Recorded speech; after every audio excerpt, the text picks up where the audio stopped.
Yes, I was. Let's say all kasa ana interview no enso be remo. Yen to aso even feel. Me cha san Kotoko supporters. Okay. Na ene Faabu Mmerɛ Wednesday bi me say Faabu Mmerɛ. Yeah. Tine aba e be trans na. Ansa na be cha se o question abusa me no so no. I mean quickly no. I mean call circle 16. I wo Tafu old Tafu. National Tafu Ibo Mudru Tafu e be for aso down. No aso down say Jan Shimi down sa left honum.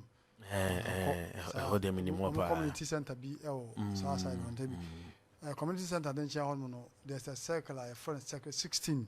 Okay. The other no HA Pesefeno Esther Usa. Or Henry Esther Usta Mama me pass me chair you may. Now Asante region, yawo circle me penny or ma or HA person. Only 2 circles. All the 128 circles I move 2 pair. But my mama born the only there only member in the wrestle. Now, compared to that 16th of this month, I remember they been out here. Mobile Bay inauguration. Was a circus, no? So the citizens say, we started as supporters union. And then I'll be a circle number. Most of the supporters union, crowd 5 people bit my started. But as I'm a circle status, no, I just a model 20 or above. The list number, we bit many group, we bit many number as a circle 20.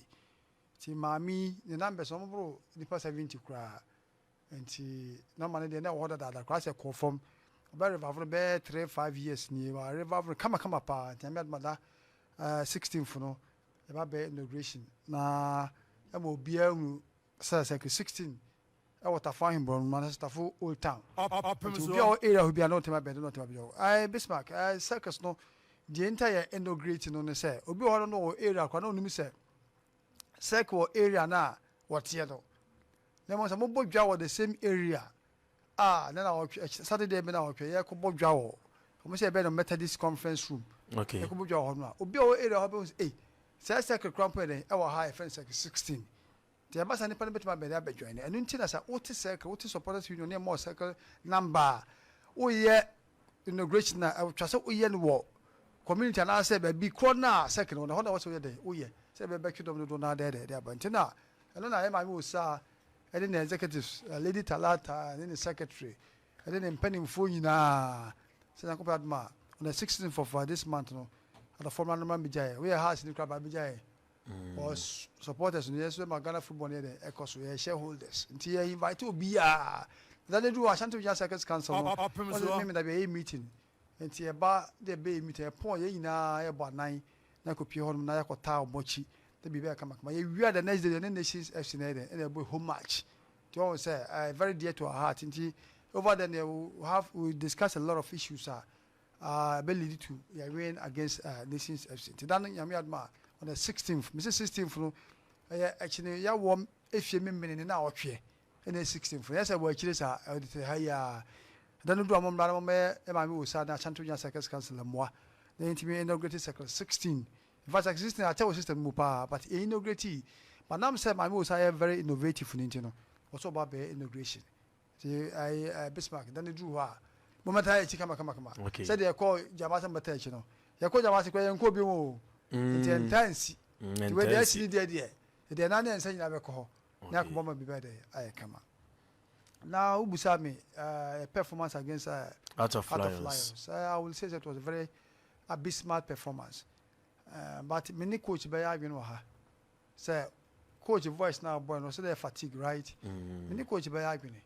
Because team need to free her at that moment. Etu kwa ko Ayinase. Obi a odi ma Ayinase bia no, anya kwa keto a. Ayinase sa o ka ye pa.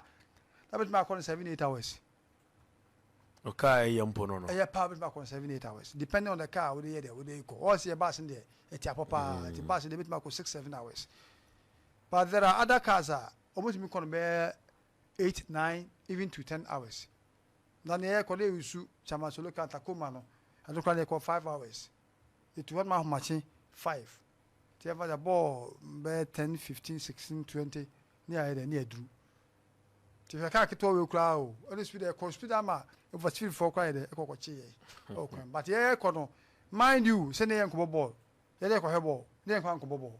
Okay. What I say, and the players need to free hand them that mean that don't money chair Ayinase no o ko duru Ayinase anwumre pa o anwumre na mo ko ye dem ko duru ye o man timi an training they only did some shake ups and I say match day dey any training that they say ko sara na say match na dey kwa kobo they ko share so nya 1-1 match no so no na ebrewum pa because sa ko hwe Ghana football agro Ghana football pen for agro man super we say Ayinase astrotef no I said to the extent say ye twa bi na ye de atoa so en kasi ye twa bi na won ko ma mi chechirim ade am na ye nya kasi ye twa bi o de tata patch nya astrotef o evans say omo de ye where na you ranks no bi no ma chonum da say so the time so yes e to ne de na amabo no bo na identity ba amabo no bo ne ya nti me time omo take and in fact e me ade but na enya me nwanwa because omo bo ba bia somebody with that tense abo no bo hon ma enya na be direct boy no na be direct no because senke a year natural glass picture nke sa hono ye unwanted grass o what I say and no near unwanted offense artificial we say pitch and I say unwanted astrotef in fact enya ba kokura FFO we say ati ba kwaji sa bia we atum emo when time ani mu hu no we da wa hwe ayi no ho papa ayi no ho pa na bibia baby na bi nso bia ha a deep green ha a light green and san no aba pitch na anga san so what I say we any pitch e ko ball e dey e was we na ko ball also obi baka se na pitch ya patch obi baka se na offense adana masaka de otumi bo me catch you say oba oboase a wo she ko ball a chen Opemsuo. So what I say ye na da bia no ya boss pitch ni nim chen pitch ni pitch so ablo ni be tie be pa no a che wo a wo bo defensive defender so what I say nti sa coach I say abla na ibe na ko bo sa pitch bo we si pitch so 90 minutes be bla na wa bre yie pa the place ni wie no mo ko da de chin ye no this are ma Kumasi o mo ba na ko Accra and I free for my information o free Ayinase ko nkran e wa che o free Ayinase den e ba Kumasi yeah because o free Ayinase ba Kumasi a o duru agran kwanta wa na do na che takwa sakwa no na afi o kika kemo go so na o kana de na ba Kumasi but we die was akota krade asa ko connect abisi Cape Coast sa no wa de akwa Accra enye easy and she place the brand na me tell say o travel 9 hours ya ba match ni wie Sunday man ko Sunday na wonu say ya nantana jo to mo die Monday mo say to a 9 hours e ko dru Accra mo ko dru and Tuesday we na what training offense Bismarck Tuesday you can't train and you don't be say check up na be match day there say we born 10 p.m. 12 p.m. whatever p.m. you cannot train on a match day the Wednesday there they couldn't train. I'm about match on Wednesday match no yeah started 7 p.m. 7 p.m. yeah and the team go free pitching so na 9:30 ekobo okoda ye adechi ye msa journey from Accra to Kumasi and Accra kwa no pokwase amasa man kwa Accra mpo traffic e wo ho no 3 hours traffic e ho sa wo kwan so ana make sometimes make about 3 hours no traffic abe di mu no enya sem ketwa in fact your team bus kwa na air bus papa bus bi a hotel na okotoje ebo okukusu kwa dia black ko wonti nto na yakwa am sa bedu da o medu da yawada no ka under normal circumstances no ball we the next day no kwa bi a bo rest to the second day my recovery what has here and yawada no bedu so man timanya training o medu na Saturday Friday recovery na be obey Saturday nso a day to the match nti training be pa na bit my back ball no. And at this time we all know say your boy a ball baba na o to free from so na 5 minutes we do baba no and they call Oboase Saturday the team is out trek from Kumasi that's answer ko Oboase to Oboase that you may know no mo shake up all patients so na Sunday dey e ball so coach ka say na players na bra I not begrudge him one of ben players no coaching bel players so for all you know because obi a complain na church coach mabre and sana coach beka sana na sana o ti training beka bibia fa ni ko oda no I mean, no, you know, so out there, they can't answer me. I will not begrudge coach. You send your bread, pa. Okay. I play some. Yes, supporters, quite Ayinase. Yeah, quite Ayinase. Yes, I buy. You do a match. Monday I'm matching. Me rest the whole of Monday, Tuesday, then Wednesday me start call offense. Accra eko he ball no esa buy me kwan pon ma bre me am anko bobo kwase na ma bre na obi ono ko nyina ko esa ko bobo in fact na enye easy na enye in fact me su players ne pa in fact last Sunday lose too much to Heart of Lion no in fact ma boto chama yampa Monday was in kaminya meba in fact na ma boto so na ma boto papa na nim dia na e ma anko yi a etimi am yi pa no best mark supporter bi e frɛ na wa kana bu fisam ni na acha ma no ho ato no ana me so one thing am I say e ba me ne Kotoko me college supporters nkuta hudi a Bismarck me ma supporter bi mfa ma me kasa me mfa Kotoko bo draw na Kotoko we ni na afra mi asa me fa ye bo draw was me fa ye lusu was me fa se ni pa ne kasa ma ne kwan unim say Sunday no Monday at 2 a.m. na me line so am ye call ni pa ya bo jiro Ghana ya wada wontimi na waso akofa bia sabe na tete na ni so waso ofre chairman ofre mi na me pekie me so ntimi na me pekie na se gina so na nyensem ketwa na ye koya mu pa madafu wo US na chairman ne kosi mama oba na ye mutuo ne nkate bi ko me Ghana ma gwana me pepa no to se oya na so obedi na e bo ma sha Kotoko lusu ye lusu na so fa na ta de gun ko ne re so ko se me Kotoko coffee coffee don't try there was me ba was me be coffee better I had it crew from tese what track ko be 3 miles chama me ba me ko so drive ko so ni me be oko that is Kotoko for you yeah no your team no ya support o ya so me team no to say anko yi a na ne manyina jija enu am be ko Opemsuo say man timi ani nkombo man kasa obi a ho ye majuma wie mtam so say o sim ba fi no na me ba fi and then man say me hu sisi me hu so Accra and then me call train me fit training ground so na me dey dem dey buy one say you break it players no for 2 days after we say what's the Canberra na say they be na go bo we can break it place 2 days but coach who say there be players like that break until Monday Tuesday na players na go training coach say omo nya mre mfanye dem fan rest omo dey rest until ne almost I started training and me called training grounds. I was very happy to see the response of the players. Who to me say, "Yo, ma home, oh movement, oh so, oh my am right there, ah home." Because coaches mom, but our so, more be so content to mon nana more rest. Because the case rest not Africa free akoko no wa, own rest. Own rest. Africa call Ayinase, own rest. Because you say my own rest. But that, because because me yare no, doctor say, "Chama, you need a rest." To me need a rest no. Me phone pull, na me pick calls.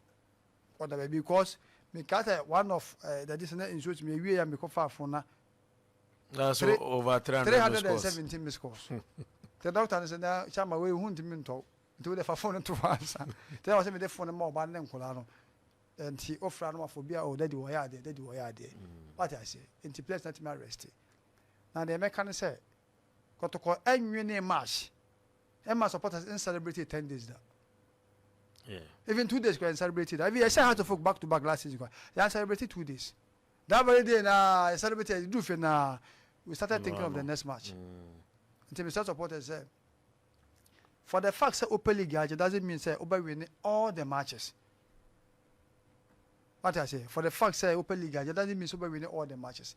This if I mean the unthinkable happens what they say or that very day na yenye man kana next game because say an can we na kasi ye dwell on the Heart of Lion matches no bebrebe ya any mistakes bi obi aye ne ho ahon bebrebe wa hwe eti wa na e dey asakwa obi chem because for some years now no yentimi win match obi chem tell say so the way here dey turning point unim say Legon cities na gbe say what the Kotoko e be the turning point after no want to win match that no say Kotoko so asakwa she is it Vision young apostles yeah Asasha almost 2-0. So what I say?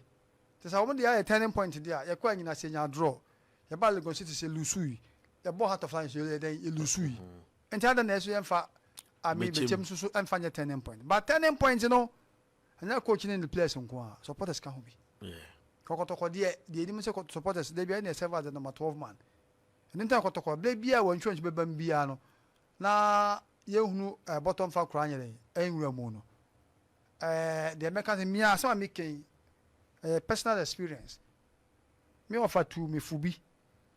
but nanse ase me busu me fa ka che me say so obu for ase bibi hyewa obi ko bu so otmo pa menya no because we are now here obeka nsem a ensem fata be wi ase no it will be very difficult to eat back your words na wani so ji bebrebe nso a hwe no anko se bo hwe be she bo bia wontimi ni so what I say as after Lagos City's match no in fact yeah we ko mi pa I'm telling you me di ya pa hwe se metu kwa to Ayinase metu kwa to Accra na possible 6 points no na Kotoko afa mu 1 but I am telling you so wie na ko che panyin bi na ko kan wa gren che na and solve problem na wo no I am telling you solve problem na wo no na mom se bi krampa me a supporter me te o me sma hunu mistakes bi na my friend me coach when me feel say when na me hunu no lead to you lose na I hope say beboa so even po be da make no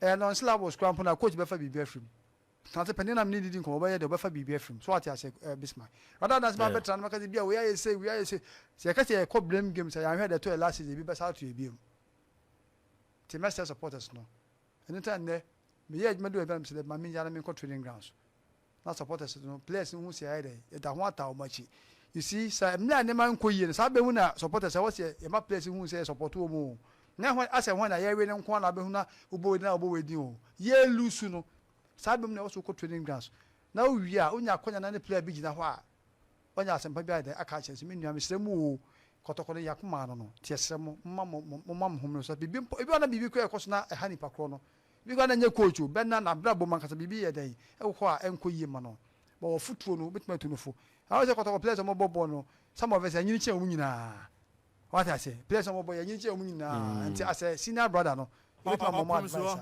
many player bi edi nkomo me friend no ma me ni di ho I'm telling you me ni ka say chairman obo me pa o obo me papa obo me nti mo nton koso na mo nye saade wenye de emfa ma ye ne hu say your fathers in you guys say there be asem to bit ma follow you nti ye na obi hwe no say bibi to ba betu no fu no say so sa ye argue say ye say twa ho ama won twa be mo a say dey pay team no ye nye de nya ne sa ma ka say Krora afi ade Krora ya ma Asante Kotoko na disi wa ya ma Asante Kotoko se ya hwe yie na ya ntimi anje trophy afa ma che Krora amina ya anye good to Asante Man because Asante Man sika na invest wo Kotoko team no no Asante Man sika na invest wo Kotoko team ya ka investment a Krora ya enye investment ketwa ese so de da be kanu hwe otumfo education ayi a oye. At first we thought say nanke Ashanti region ko but all over the country all over the country the South Sudan na da ye wura so no nya so de kitwa ba ne nyina mu no e bia sa so ye Kotoko supporters so aso Kotoko team no so dia e be say my ma Krowura sika na o de abehye team no en go waste se ma no go waste awan hwe echa be su akozo na ye ni so no nya obi ma ne nyeda e ma ne pepa ma ye the message supporters no acha na mu impanimfo say e destiny abebuo nyina we can get there. We can get where we want to get. We can get there. Team supporters na yen sorry na any team na chi. Me ka me be Robert. Supporter. Yes, tell me ba obo ma chi pa. But I took the criticism, I took it in good faith. Chama me petama sempa ba na the chama go overboard. And me myself me call me say program make share over and over again. I say if I was to have a chance again, Sanse man became in Agamenka. Then to me, Jawas would have to me supporters in me to be awful. Says Assemble sa anya woda, Mr. Parkin Chanso. I don't see your ball match, as gold match, sorry, your ball out of line match. You catch your communicators and move beyond radio. For the whole reward, Yakoba went, they be kind of hockey radio, so move beyond radio. Said the Baya, Yaw will be able to be through beer man, Sana, a Bohoma. Radio nti ebo home na ukọ radio a my promotion na akoye enya fra kwata ke obi asese bia but se ma kwanse mande na man phone radio a hwa enka de ma bia na asako fast me asojasa me fra obi aka say ma obi a nkọ radio and sakidikbogi dia oye acting regional communication director no one ne na pamfo no I mean omutie wo asopema omo so anya den anko I am say ma sanitize den a prevail but ma me emfa akonya so na me some of the radio presenters now ase obi wa ni asem bia aka but yenye bia mark no na so force onye bibia de eka na omoni Kotoko na ya twa pia no they should be very very much careful. They should be very careful. Asem bi o se sia me pese meka na afidie so after echina me ba ha metimi aka because echina I know what to do. The answer me to sana mo me pese meka na radio so. Okay. What I say but yami adma sa ha de emi fie begusu aba me ba ma be yi mo de da kire mo ebi mu kra tan radio su ya agenda say Kotoko support so mo ko said trading gas acquire demonstration now support now yeah Monday no me yes me TBB sir even ne Monday me TBB and yeah even and yeah they said it say Asante Kotoko supporters be so mo ko training grounds acquire demonstration omo ko demonstration say what I say support Kotoko supporters acquire demonstration na nipa na oto na all kasa no and then be Kotoko supporter be letter but police na Kotoko supporter the letter be me ko demonstration say mo me lead me na o say bibia ni ho but they just want to create something na bibia ba they tried creating fear and panic and but then you could now share training calmly omo point church players no mo from bus no ko obia nka so ko be akwa bibia mo money pass mo me ya de bibia na so be what I say me nya so say moduma mu ye ya ba say be chem say munye se da but they be am try kire coach say do say any more formation mo try kire coach say they mo nya selection what I say me wa wo na wo team mark na kino obia me ka say ye wo ni say na say ni say o ka de ope edu me be come team try kwa super man fo mo support man ma so ko obia me ka say jai super na na ko we ko mo host no what hwa do wa super ni pa na pe na no aso na ko but wo de person chi obia adwuma de wonye etimi tran na we yi say da ba come salary da bit back me person that me ban mo salary matron paper so na me amaje akenka mo bi ate you see Opemsuo tembia no fa wonsa ka bakoma obi ka asem na ya fa wonsa ka bakoma na be te bakoma se da si bo uwi a na ka se me so ka asem a enye de tie obi a se na nakoma bi ka de pakona nakoma no be bo achen de me de se de si bo no mommy no do ye ho mommy ye nye your brother's keeper radio na mo ye no I am telling you so without Kotoko no radio mo you want a better chimaka bana Kotoko stories ni wa dey nkwa na beka ana wo da radio so so adwuma ni bi be ye dey better chimaka why be ball a e be tra mo my free airtime mo my free ye dey supporters kasa e bia say me ma me wo say no grace ma be tra maka wo say me say na metua it means say without the radio no sa se be kan me ko boda ro me dey konam hina makọ be ko jahina boss da ro no me ko fa da ro kuta kon say Christine be the inauguration na se me be dey kon Kotoko ko ball ntimo na me hesa di wana mo me hwe match na se dey no me no kasa se sei enne kwa so dey abefo ententan nti no wo kasa had manya ha nkwa na wo kasa wo ko ba bia wi asma fa na nya yisa ba bi obi pese obi onya na gso be dey obi ti ba bi obi pese otie bia wotie so what ya enti asemo sa ne mana mu bi eye no omunyai because e start to be mo so atua to omunyai sa don mo ye no ye pese be bi no makase e chama lesson say da bi the eye say nipa ne bone na so ye bibi tia na on kai don wa ye no na say na tia na chama na say oh na me ka say obi ka asem tia na say fa sa ka ba kuma na fete de si bo na hu say sa me so me ka asem enye de etia di pa ya e bi na kuma no bobo achim ya na say bobo say de so de si bo ya that man ye de yen kwa ni nti no say the coach kan no fa ya rest 2 days I started training in there. I made my Dutch now, training. If you are a training, and Sunday Saturday, you are getting ready.